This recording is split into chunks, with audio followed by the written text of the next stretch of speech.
Yes, Kenya. Tamu sana, tamu sana, tamu sana, yes. William Ruto is coming out as a very predictable politician. Listening to him speak, you can just read in between the lines to understand or to know the message he is trying to send out.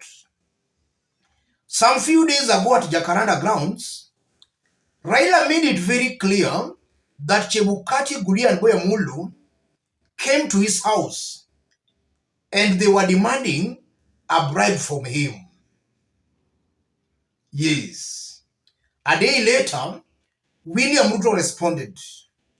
And from William Ruto's remarks, it's as if he was confirming that indeed Chebukati and his team were at Raila's house at Raila's invitation. So it's Raila Odinga who invited them to his house. From his remarks, Ruto seems to be confirming that Chebukati and his team were at Raila's house.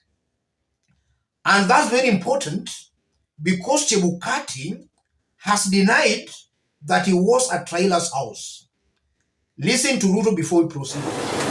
What were these officials doing in your house at your invitation?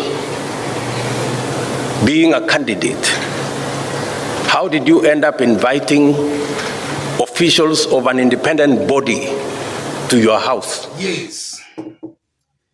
Those remarks by William Ruto is indirectly confirming that Chebukati and his team were at Raila's house because Raila invited them there. And Ruto is just trying to say that Raila invited them in order to bribe them. Yes. A day later, Chebukati and his team responded, and they are now denying ever stepping foot in Raila's house or ever meeting Raila Odinga. Let's have a look at Chebukati's response. Yes. In response to your allegations, our client vehemently denies your allegation that he met you during the election year, let alone the election period, and in particular, at your house as alleged by yourself.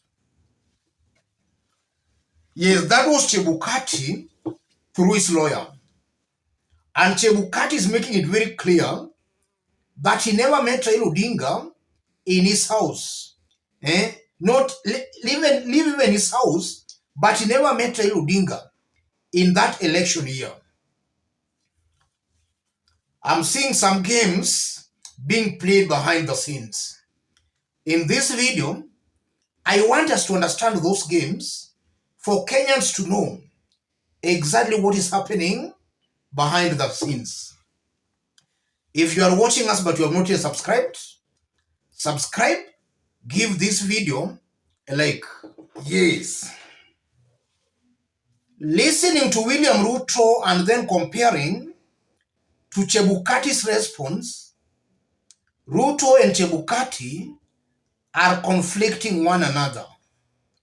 And I believe that's deliberate to achieve some objectives and goals.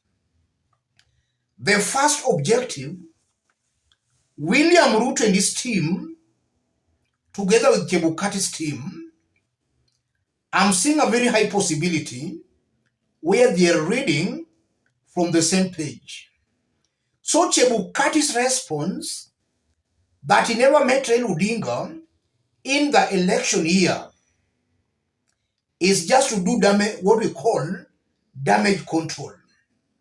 William Ruto created an impression that indeed Chebukati might have visited Raila Odinga's house because Raila invited them there with an aim of bribing them. So William Ruto had created that impression that it might be possible Chebukati and his team were at Raila's house. Upon making those remarks, William Ruto and his team seems to have realized that those remarks were very erroneous coming from William Samoei Ruto, in that they portrayed Chebukati as a leader who could easily be actually compromised. If they could pay a visit to one of the competitors in that election, or rather one of the candidates in that election, how many other candidates did they pay a visit to? That created an impression that Chebukati and his team were ready to be compromised. And that dented the image and reputation of Chebukati and his team. Ruto and his team realized that that was a blunder. So they have forced Chebukati to respond by denying that they were ever at Raila's house. That's something coming out very, very clearly. And that confirms that Ruto and Chebukati are clearly reading from the same page, sharing and exchanging notes. If William Ruto messes up here, Chebukati must come out to do the damage control. Secondly, listening to William Ruto and listening to Chebukati, and then also looking at what Raila, or rather comparing to what Raila Odinga said, I'm seeing a William Ruto is talking more than necessary, something that does not befit his office as the president, a symbol of national unity. Ruto's remarks are actually dividing Kenyans more. And you are seeing clearly William Ruto playing politics.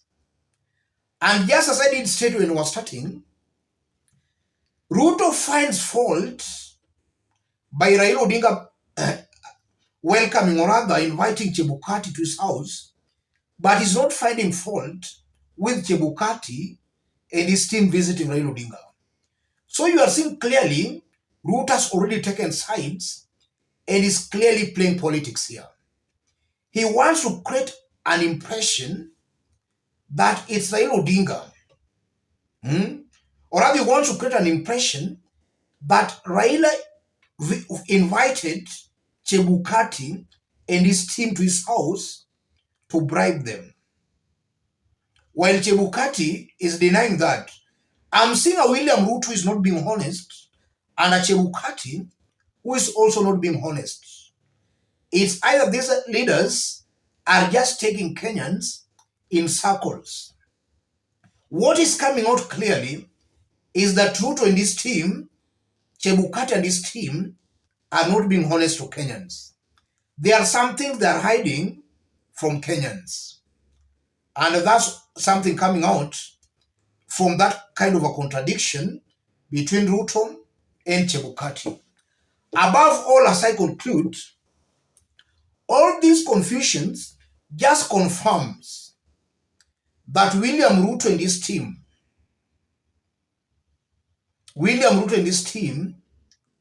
are feeling scared, or rather they are feeling the impact of Raila's expose that it might be possible Chebukati and his team paid Raila Odinga a visit.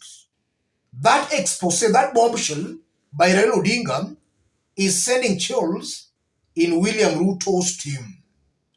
And that's why one person is saying this tomorrow, they are saying a completely different thing. It confirms there is confusion in William Ruto Chebukati's team. That's why they can't say something and stick by that. They are actually conflicting. Every now and then they speak. Yes, let me stop it there, ladies and gentlemen. But just as I did indicate when I was starting, if you are watching us but you have not yet subscribe, give this video a like. And to our fans and subscribers here, I'm very much humble, very grateful for the kind of support you are giving me here. God bless you. God bless Kenya. Any other person who wants to support the forum, I've pinned my number on the comment section. Contact me through the number, or feel free to channel your support to the number. Yes, those remarks in general confirms that Ruto and Chebukati are lying to Kenyans. Yes, they are clearly lying to Kenyans, and they're really trying desperately to create an image or an impression that they are innocent and clean. Let's meet in our next analysis.